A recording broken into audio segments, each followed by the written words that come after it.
보겠습니다. 최근 개정된 학생부 기록 작성 지침에 따라서 초중학교 교과목 특성에서 수행평가만으로 평가를 실시할 수 있게 되었다. 수행평가만으로 학생들을 평가하는 것에 긍정적인 면, 부정적인 면 열거하고 개정된 평가 방안에 대한 학생의 견해를 제시해 주세요. 자, 발표 시간 2분입니다. 자, 준비 진행해 주세요.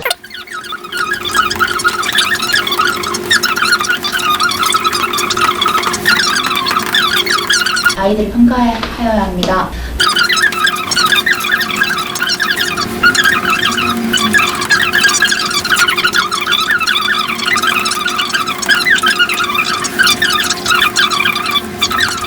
네. 조금 길었어. 2분 약간 오버했어.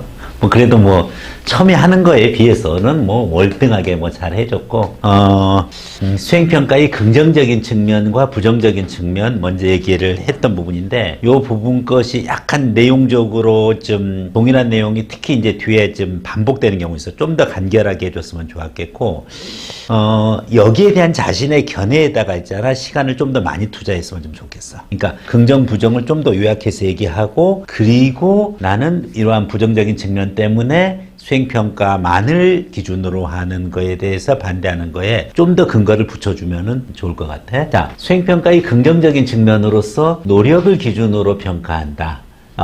여기 이제 공정성이란 말을 썼단 말이야.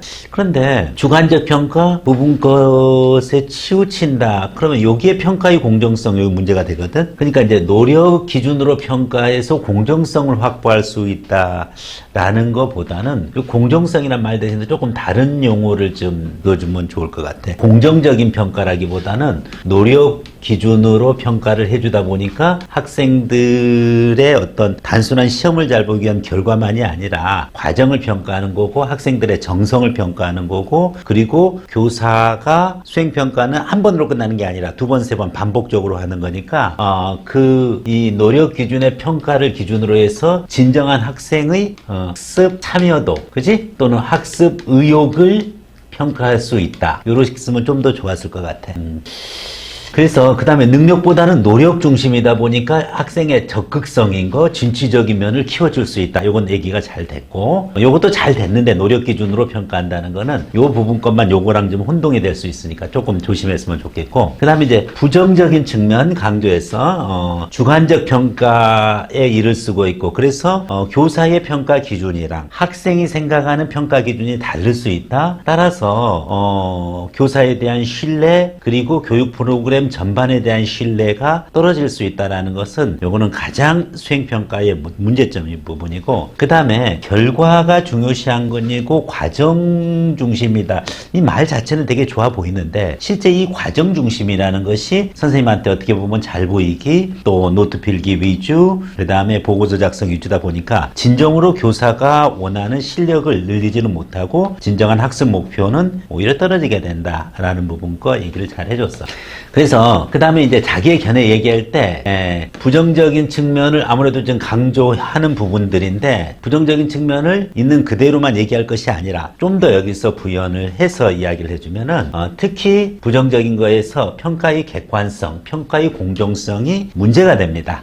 다름 아닌 가장 중요한 것은 물론 노력도 평가하고 적극성, 진취적인 것도 중요합니다만은 가장 핵심적인 것은 교육 결과에 대해서 누구나 교육자나 피교습자가 다 인정할 수 있는 그와 같은 객관적 평가가 있어야 되는데 그것이 부재한다는 사실이고, 두 번째, 특히 초등학생 같은 경우에 교대를 지원하는 만큼 초등학생인 경우에 과정 중심 이 자체는 굉장히 얼핏 듣기에는 좋아 보입니다만은 결국은 그 과제물을 준비하고 발표를 준비하는 것은 학생이 아니라 부모가 또 결국은 그것을 위해서 시간을 내야 되고 준비물도 준비해야 되고 발표를 잘하기 위해서 또 수행평가를 위한 또 학원을 다녀야 될 수도 있고, 이러한 것을 좀 더 강조해서 부정적인 측면을 확 키우는 거야. 그렇게 한 다음에 그래서 저는 수행평가만으로 학습 능력 전체를 평가하는 거에 반대합니다. 해줬으면 좀 더 좋았어. 자, 이제 토론 들어가서 반박 질문 하나만 딱 하겠습니다. 거기에 대해서 답변해 주세요.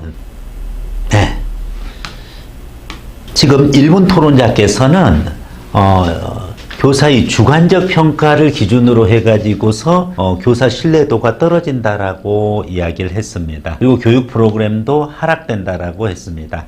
사실은 평가 부분 것에 대해서는 가능하면은 교육부 차원에서, 그것이 안 되면은 교육지원청, 교육청 차원에서 수행평가를 위한 교원 연수 프로그램을 만들고, 그리고 거기에 따른 수행평가 지침 가이드라인을 만들어서 교사를 연수시킨 다음에 현장에서 투입했었을 때, 그때 교사들은 나름대로 객관적인 지표 가지고서 수행평가에 대한 평가 자료를 만들 수가 있을 것입니다. 그래서 학생이, 우리 토론자가 이야기했던 교사 신뢰도나 교육 프로그램의 신뢰도 하락을 예방할 수 있을 것입니다. 자, 여기에 대해서는 어떻게 생각하는지 얘기해 주세요.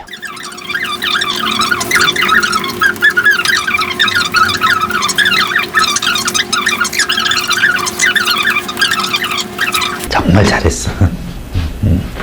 논리도 잘 만들었고 설명도 아주 깔끔하게 잘했어. 사실 이거 반박하기 힘들거든.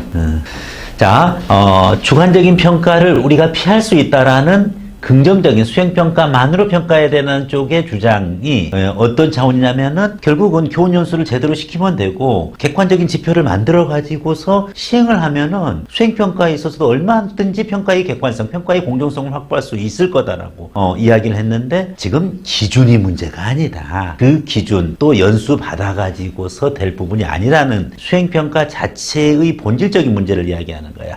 어떠한 부분 것의 가이드라인과 기준이 지금 없어서가 문제가 아니라 이미 그 기준은 나와 있다 이거야. 그리고 서술형, 정성평가에 있어서 서술형 평가 부분 거에 대한 기준이 특히 문제가 되는데, 객관식이야 뭐 수행평가 객관식. 근데 수행평가는 되게 주관식 서술형이니까 그러면서 뭐냐, 정성평가 부분이고 정량평가보다는 이제. 그런데 여기서 교사가 어떤 관점에서 바라보느냐에 따라서 똑같은 그와 같은 수행평가 내용도 전혀 달리 평가, 즉 그 결과를 학생까지 납득하기는 어렵게 결국 평가의 결과가 이루어져 버리기 때문에 결국은 수행평가만의 그와 같은 학력평가는 타당하지 못하다. 뭐 잘했어요.